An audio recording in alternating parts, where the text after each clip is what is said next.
सत्संग हरि कथा में नर जाए तो अच्छा है, सद्भावना हृदय में भर जाए तो अच्छा है।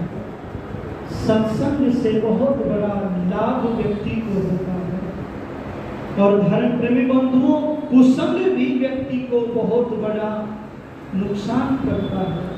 कुसंग भी क्या नहीं करता, सब कुछ कर देता है कुसंग भी। किसी ने पंक्तियां लिखी थी, लोहे की कुसंगति से आग पर मार पड़े, लोहे की कुसंगति से आग पर मार पड़े, खट्टे की कुसंगति से दूध फट जाता है, बांस की कुसंगति से जल जाए लाखों वृक्ष, कीच की कुसंगति से कोप अट जाता है। सत्य है ये बात, कोई माने चाहे नहीं माने, क्रोध की कुसंगति से सुर घट जाता है। निर्धन कभी देखा है विचार कर बार बार, निर्धन कभी देखा है विचार कर बार बार, नीच की कुसंगति से मान घट जाता है, नीच की कुसंगति से मान घट जाता है। नीच व्यक्ति का संग करने से व्यक्ति का मान घट जाता है। गलत स्थानों पर जाने पर भी व्यक्ति के जीवन के ऊपर दोष लग जाता है। गलत दुर्जन व्यक्ति का संग करने से व्यक्ति के जीवन के अंदर अपयश लग जाता है। व्यक्ति गलत काम करने के लिए तैयार हो जाता है। नीतिकारों ने कहा, पितामह भीष्म ने दुर्योधन का संग किया और दुर्योधन के साथ में विराट के यहाँ पर गाय चोरी करने के लिए पितामह भीष्म को भी जाना पड़ा। तो निवेदन करने लगा हूं कि यदि दुर्जन व्यक्ति का हम संग करेंगे तो जीवन के अंदर बुराइयां आ जाएंगी, दोष आ जाएंगे। बाबा तुलसी ने रामचरितमानस के अंदर चौपाई लिखी, वरु वनवास नरक कर त्राता, न दुष्ट संग जनी देहि विधाता। सांप जब काटेगा, जब उसके ऊपर पैर रखा जाएगा, बिच्छू भी तभी काटेगा जब पैर रखा जाएगा, पर दुर्जन व्यक्ति पग पग पर जो है काटता है, जड़ काटता है। दुर्जन व्यक्ति का संग जीवन का पतन कर देता है, जीवन को अवनति की ओर लेकर के जाता है।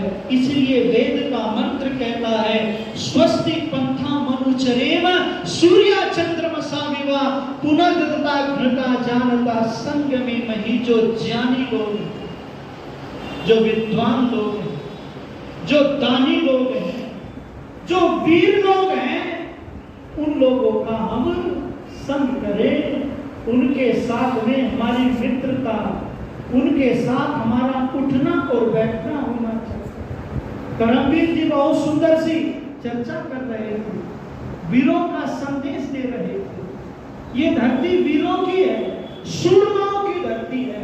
वीर भोग्य वसुंधरा, ये धरती वीरों की है।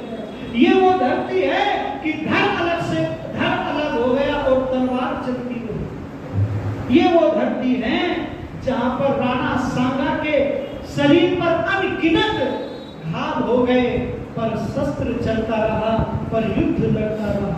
तो ये धरती शूरमाओं की है। जब हम वीरों का संदेश सुनेंगे तो जीवन के अंदर वीरता पैदा होगी।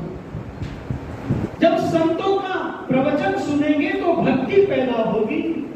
जब विद्वानों का प्रवचन सुनेंगे तो प्रकाश मिलेगा, प्रकाश मिलेगा। उद्यानम ते पुरुषम नाभयानम, उन्नति की ओर चलेंगे।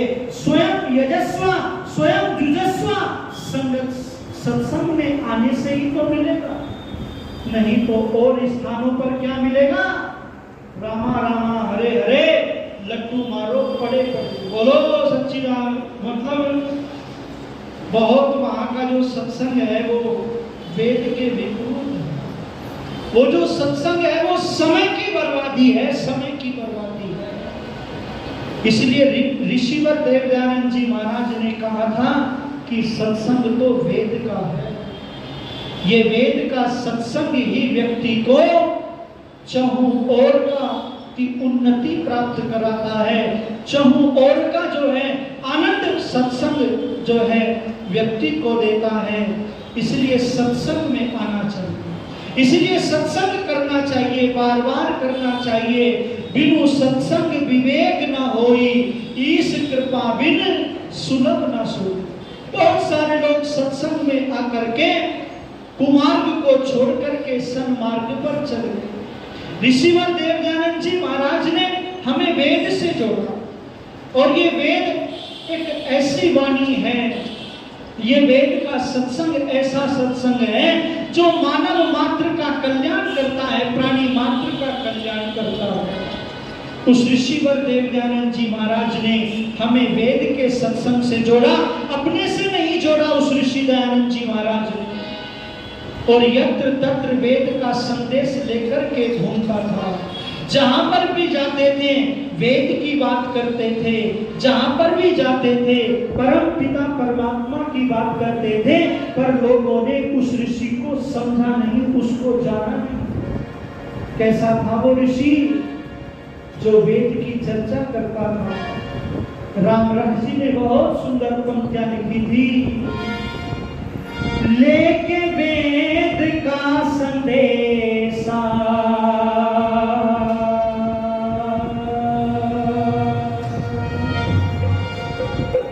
लेके वेद का संदेशा हर नगर में घूमता था। ऋषिदेव का था कैसा हर नगर में घूमता था। लेके वेद का संदेशा हर नगर में घूमता था। ऋषिदेव का था कैसा हर नगर में घूमता था। लेके वेद का संदेशा हर नगर में घूमता था। हर नगर में घूमता था। लोगों ने तो उसको जाना नहीं, समझा नहीं, पहचाना नहीं। लोगों ने तो उसको जाना नहीं, समझा नहीं, पहचाना नहीं। वेदों की वाणी सुनाता था वो, हमने कहा उसका माना नहीं, नहीं और कोई ऐसा। हर नगर में घूमता था। लेके वेद का संदेशा हर नगर में घूमता था। ऋषिदेव का था ऐसा हर नगर में घूमता था। हर नगर में घूमता था। मुसीबत में भी मुस्कुराता रहा, वेदों का मार्ग दिखाता रहा। मुसीबत में भी मुस्कुराता रहा, वेदों का मार्ग दिखाता रहा। हमको तो अमृत पिलाता रहा, बदले में वो विष पीता रहा। मुश्किलों में नगर में घूमता था, लेके वेद का संदेशा। हर नगर में घूमता था, ऋषिदेव का कैसा। हर नगर में घूमता था, हर नगर में घूमता था। त्यागी अति ब्रह्मचारी था वो, धुन का धनी धर्मधारी था वो। त्यागी अति ब्रह्मचारी था वो, धुन का धनी धर्मधारी था वो।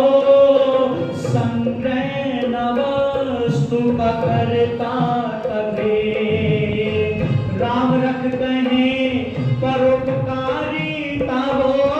न समान था न पैसा, हर नगर में घूमता था, हर नगर में घूमता था। लेके वेद का संदेशा, हर नगर में घूमता था। ऋषिदेव था कैसा, हर नगर में घूमता था, हर नगर में घूमता था, हर नगर में घूमता था।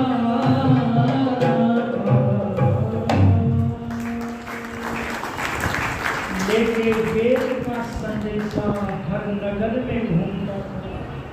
जब लोग वेदों को भूल गए थे, तब उस ऋषिवर देव दयानंद जी महाराज ने हमको वेद का पढ़ना पढ़ाना, सुनना सुनाना, धर्म ही नहीं परम धर्म बतलाया। और ये कहा, आओ आओ लौट चले वेदों की ओर। माताओं बहनों को ये कहा कि जब ये वेद की विद्वान बनेगी, विदुषी बनेगी, ये परिवार का कल्याण करेंगी, परिवार का निर्माण करेंगी। ऋषिवर दयानंद जी अपने सत्संग में महिलाओं की बड़ी प्रशंसा करते थे। महिलाओं के उद्धार के लिए, कल्याण के लिए विष के प्याले पिए ऋषिवर दयानंद जी। और आज के सत्संग यदि आप देखेंगे तो कोई ये कहता है कि इनको यज्ञोपवीत धारण करने का अधिकार नहीं है, कोई ये कहता है कि इनको गायत्री मंत्र पढ़ने का अधिकार नहीं है, वेद पढ़ने का अधिकार नहीं है। इनसे पूछो, अगर ये वेद नहीं पढ़ेंगी तो क्या कुरान और बाइबिल पढ़ेंगी? ऐसी बात कौन कहता? ऐसी बात ये धूर्त कहते हैं जिन्होंने वेद नहीं पढ़े। निवेदन करने लगा हूं, मातृ शक्ति के लिए ऋषिवर देव दयानंद जी ने एक वकील बनकर के वकालत की। स्त्री ही ब्रह्मा बहुविधा कहकर के स्त्रियों का मान बढ़ाया है, गौरव बढ़ाया है।